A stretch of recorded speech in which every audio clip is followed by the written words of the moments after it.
बिस्मिल्लाहिर्रहमानिर्रहीम। Welcome to new session. This is me doctor Khan Azeem और आप देख रहे टेक्निकल खान अजीम चैनल। आज मैं बहुत इंटरेस्ट वीडियो लेकर आया हूँ सबको। वो है about NLE, basic and important topics. ठीक है कि NLE में बेसिक टॉपिक या आपको तीन बातें को, एक बात तो ये है कि NLE NRE FMDC, ठीक है, ये जितने भी है ये सिलेबस जो है ये एक जैसे है, मतलब ये इम्पोर्टेंट मैंने जो लेकर आया हूँ ये इम्पोर्टेंट है। तो ये NLE में भी आ सकते हैं, NRE में भी आ सकते हैं और FMDC में भी आ सकते हैं। ठीक है, तो ये थ्री थिंग की बेसिस पर है। तो चलते हैं अपने इम्पोर्टेंट टॉपिक की तरफ। तो NLE में एंडोक्राइनोलॉजी में क्या आता है, एंडोक्राइन सिस्टम में क्या क्या आते हैं। ठीक है, तो इसमें थायराइड जो है, हाइपरथायराइडिज्म, हाइपोथायराइडिज्म, ग्रेव डिजीज, ये इंपॉर्टेंट है। Thyroid cancer, ADH, SLDH plus DI diabetes details, Nelson syndrome, GH acromegaly, adrenal efficiency and Cushing syndrome. इसके अलावा भी इसमें बहुत टॉपिक्स हैं, लेकिन एंडोक्रिनोलॉजी में जो है ये एंडोक्राइन सिस्टम में ये वो इम्पोर्टेंट टॉपिक है जो बार बार NLE NRE और FMDC में आए हैं। FMDC में बार बार आए हैं, NLE में भी आए हैं कि इसमें से मतलब 100% में से इसमें से 60% आते हैं। ठीक है, तो ये जो है ये बेसिक टॉपिक और इम्पोर्टेंट है। इसके अलावा हमारे साथ जो है रिस्पायरेटरी में कौन कौन से जो है वो टॉपिक्स हैं। तो रिस्पायरेटरी में CO transport, O2 curve, sarcoidosis, COVID, pneumoconiosis, ARDS, pleural effusion, pneumonia, asthma, COPD, DVTD, pulmonary embolism, lung cancer, pneumothorax and pulmonary embolism. ठीक है, इसकी क्लिनिकल्स। तो ये क्या है, ये इम्पोर्टेंट है NLE के बेस पे। ठीक है, तो ये देखें मैंने बता दिया, नेमोथोरेक्स, एम्बोलिज्म, रिस्पायरेटरी। ठीक है, तो ये क्या है, इम्पोर्टेंट है। रिस्पायरेटरी CO2, O2 क्राउ, सर्कोडाइसिस, कोविड-19, pneumonia, ARDS, pleural effusion, pneumonia, ये सब जो है ये क्या है हमारे साथ नॉर्मल है। पल्मोनरी एम्बोलिज्म, इसकी क्लिनिकल। ठीक है, तो ये रिस्पायरेटरी में इम्पोर्टेंट है, ये बार बार आए NLE में। और ये है हमारे यूट्यूब का चैनल का पता, डॉक्टर खान अजीम यूट्यूब चैनल, खान अजीम क्लिनिकल। ओके, तो इसके बाद जो है CVS में, तो CVS में कौन कौन से नॉर्मल है, मतलब आते हैं नॉर्मल टॉपिक कौन कौन से आते हैं, माइकार्डियल इन्फाक्शन, आर्टियल फिब्रिलेशन। ठीक है, इसके अलावा आर्टियल फिब्रिलेशन, SVT, मरमर हाल आते हैं। ठीक है, मरमर आते हैं, कार्डियोमायोपैथी, ये बहुत इंपॉर्टेंट है, हाइपरटेंशन, एरोटिक स्टेनोसिस, पार्मा, CVS, congestive heart failure, cardiac tamponade, pericarditis, eclampsia, ECG, endocarditis, rheumatic fever, ये जो है ये बहुत इंपॉर्टेंट है। ठीक है, ये किस चीज़ में, CVS में इंपॉर्टेंट है। JIT में कौन कौन से टॉपिक हैं जो मोस्ट इम्पॉर्टेंट हैं, इसमें जो है medicine plus surgery, appendicitis, hernia, intestinal obstruction, haemorrhoids, cholestasis, GERD, Barrett oesophagus, head, pancreas and carcinoma, ये जो है ये नॉर्मल है। ठीक है, मतलब ये नॉर्मल आता है। ठीक है, नॉर्मली ज़्यादातर मोस्ट इम्पोर्टेंट टॉपिक जो है ये क्या होते हैं, नॉर्मल है, इसलिए नॉर्मल आते हैं। तो हेमेटोलॉजी में anaemias, leukaemia, thalassaemia, intrinsic extrinsic pathway. ठीक है, ये चीज़ जो है ये क्या है, इसमें नॉर्मल है। ठीक है, किस चीज़ में, हेमेटोलॉजी में ये नॉर्मल होते हैं। ठीक है, नॉर्मल आने का मतलब ये है कि ये ज़्यादातर होते हैं इंपॉर्टेंट है, ये इसके इंपॉर्टेंट है। इसके बाद इंपॉर्टेंट जो है BPHA, nephrotic syndrome, nephritis, ABGs, urinary incontinence, hypo plus hypernatraemia, hyperkalaemia, renal stone, hypercalcaemia, urine stone.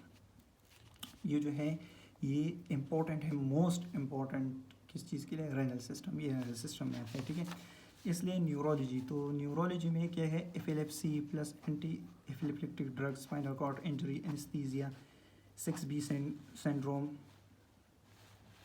और इसके बाद इसके बाद और क्या है,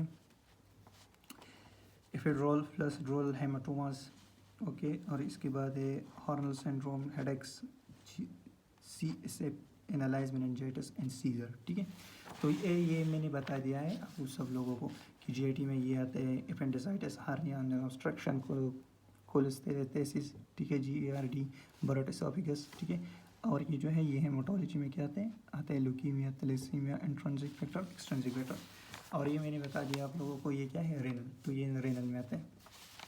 इसके बाद ये न्यूरोलॉजी, तो ये क्या है न्यूरोलॉजी है, तो ये न्यूरोलॉजी में इंपॉर्टेंट टॉपिक्स है, ठीक है। तो ये मैंने आपको बता दिया कि एनेस्थीसिया, बियर सिंड्रोम और ये हर्नर, ये हेडेक, ठीक है। तो ये नोट कर लें अपने साथ, ठीक है, ये न्यूरोलॉजी के लिए बहुत इंपॉर्टेंट है। ओके, तो ये हो गए। अभी क्लिनिकल की तरफ आते हैं। तो क्लिनिकल गायनिया में क्या आता है, constipation, PCOS, vaginitis, AUB, pregnancy plus UTI, amenorrhoea, prenatal diagnostic test, abortion, ectopic pregnancy, eclampsia, preeclampsia, antepartum hemorrhage, फिर क्या है मेरोजिया, cervical breast cancer, endometrial hyperplasia, Peraceous puberty, Klinefelter syndrome, Down syndrome। जो है ये सिंड्रोम जितने भी है ना, ये सिंड्रोम मोस्ट इम्पॉर्टेंट है, ठीक है। सिंड्रोम जो है बहुत आते हैं इसमें, ठीक है। तो सिंड्रोम जो है ये याद रखो कि सिंड्रोम जो है ये मोस्ट इम्पॉर्टेंट जो इसको कहते हैं, ठीक है। तो इसके बाद जो है हमारे पास क्या है, मस्कुलोस्केलेटन। तो मस्कुलोस्केलेटन में हमारे पास एनएलई के हवाले से क्या है, ulnar nerve, medial rheumatoid arthritis, radial nerve, long thoracic nerve, superior gluteal nerve. ये जो है ये क्या है मस्कुलोस्केलेटन में, ये क्या है इम्पॉर्टेंट है, ठीक है। ये मस्कुलोस्केलेटन में इम्पॉर्टेंट है। और इसके अलावा ऑप्थेल्मोलॉजी जो है, ऑप्थेल्मोलॉजी में eye anatomy, fundoscopy, pointing, corneal ulcer, blow out fracture, restrict afford eyes, glaucoma, cataracts, orbital cellulitis, ठीक है, ये आते हैं। इसके अलावा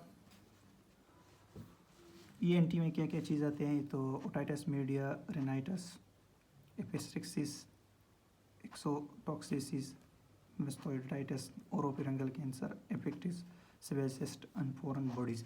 तो ये जो है ये भी क्या आते हैं किस चीज़ में, NLE की, जो NLE या NRE या FMD से, तो ये मोस्ट इम्पॉर्टेंट टॉपिक्स है, ठीक है। इस तरह लास्ट टॉपिक है इन्फेक्शन डिजीज़ की, typhoids, dengue, malaria, CHF, meningitis, encephalitis, TB, infective endocarditis, sclerosis, एमोबाइटिस, साइमेपिल्स, ठीक है, AIDS और गैंग्रीन्स, ठीक है। इसमें एंटीबायोटिक में पार्मा, स्कैबिस, रेबिस, मिम्स और मेरेसिस जो है ये मोस्ट इम्पॉर्टेंट है।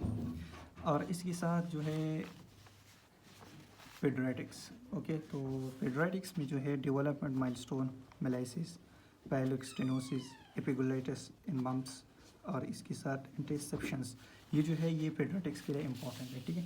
ये पहले जो है ये हमारे साथ है इन्फेक्शियस डिजीज़, ये हमारे पास क्या है इन्फेक्शियस डिजीज़ है।